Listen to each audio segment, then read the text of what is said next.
let's go through this step by step. How did a girl who was brought by her parents to the United States from Lebanon, your home country, schooled in the United States, clearly smart, went to university in Texas, read history. How did you get involved with the sex porn industry?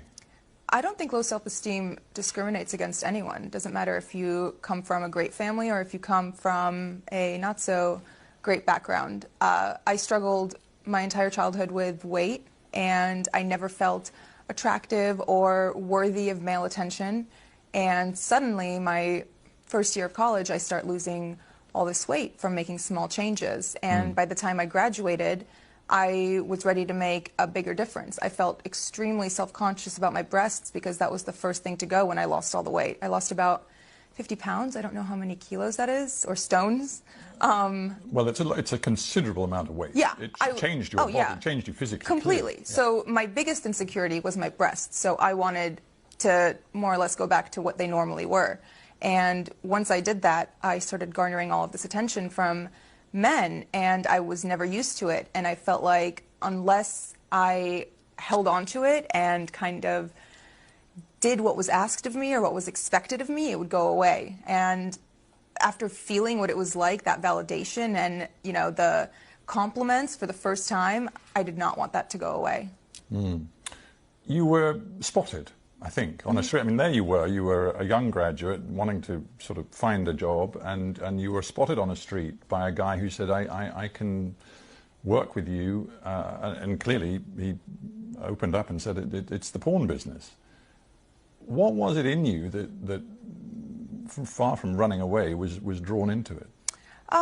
It wasn't, that's not how it was. It wasn't just, hey, do you want to come do porn? It was more so, oh, you're beautiful. Like, would you like to do some modeling? Oh, you know, you have a great body. Like, I think you'd be great in nude modeling. Things like that. And after I came and toured the studio, you know, it was very respectable. It was a gorgeous location. It was in Miami, in Doral, Florida. It was clean. Everyone who worked there was nice. All of their cubicles were decorated with family photos. Like, it was nothing dodgy or that made me uncomfortable. And after the first time I went in wasn't the first time I filmed a porn movie.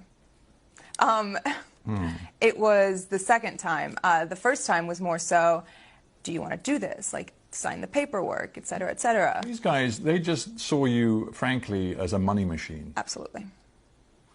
But you still had no advisors, you had no lawyer, you had no nothing. So what 21-year-old has a lawyer on retainer? I'm just trying to get my head around how stressful this must have been, and whether even now, because you sit here so poised, and obviously a lot of time has passed and you've moved on, but do you think there is some sort of post-traumatic stress that is in you from this experience? Yes, and I think it kicks in mostly when I go out in public, because the stares I get, I feel like people can see through my clothes, and it brings me deep shame. It makes me feel like I lost all right to my privacy, which I did, because I'm one Google search away. Yeah.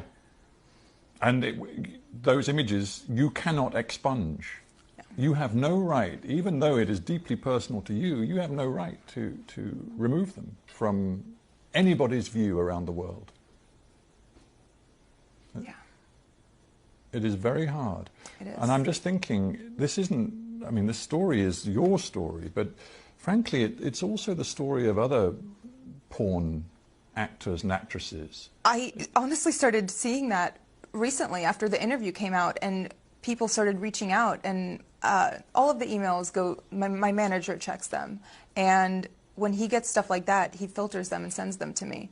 And reading the words of some of these girls who have been sex trafficked and forced into porn, and all of these stories of girls whose lives have been ruined by it, and by men who have taken advantage of them, and by contracts that they didn't even understand the jargon of, it makes me feel like, okay, maybe it was good that I started talking, and that I posted this interview, and that I'm speaking out now, because other people feel the same way. And even if they don't relate on as deep a level as, you know, doing porn, they can relate on the level of being insecure and being pressured into doing something they didn't want to do. You were wearing the Islamic headscarf, often known as hijab, and of course then it developed into a sort of a sex scene. You must have known how provocative that was. I verbatim told them, "You guys are going to get me killed." And they said? They just laughed. Why didn't you then say, "I'm not doing it"? Intimidation. I was scared. But I knew that if I said no, it would, you know, they're not going to force you to do it. At that point, that's rape. No one's going to force you to have sex. But I was still scared. I mean, have you ever felt scared not scared, but nervous to speak up and say something at a restaurant when your food's not right and the waiter comes by and says, "How is everything?" I was intimidated. I was nervous. We interview a lot of people, and many of them are middle-aged or older. It's great to have somebody in the studio who's only 26 years old. There is a school of thought which says that our culture as a whole, I'm not just talking about the United States or the UK, but many, many countries, is being pornified, and that young people in particular are so exposed to pornography, so young in their lives, that it's materially changing the way males and females relate to each other, the way they think about relationships, in a potentially very corrosive, damaging way. What's your take on that? Of course it affects relationships. Porn addiction is very prevalent in America, and I'm sure here too. The things that men see in videos, they expect from the women in their lives, and that's just not reality. No one is going to be that perfect. No one is going to do those acts on a Wednesday night with the person they love.